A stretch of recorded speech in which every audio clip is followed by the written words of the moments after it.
So my name is Jan Plourde, and I'm the founder-director of the REAL program. And today we're celebrating our new home here at 17 Atlantic Street in the Payne Family Literacy House.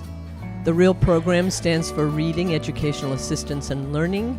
And we started this in 2013, and it's about getting children books and access to reading in a place where there is nearly 100,000 people and not enough books for children to get the resources that they need to be the successful students in their classroom. And we've got others trying to do other things here. So they're put together by a lot of people, certainly not just me. One of our big things here is that we've gotten the opportunity to have a long-term lease here in the first floor of this house built in 1859 on the edge of the Diamond District in Lynn. And the concept here is that we want this to feel like a home because we want children to be able to come here after school, and instead of going into an after-school setting, which feels more like school, the idea here is it's called a before-home program.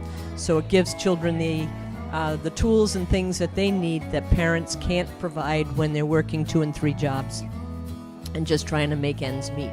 So we have 20 children on Monday and Wednesday, 20 children on Tuesday and Thursday, and we bring them over here from the Brickett School.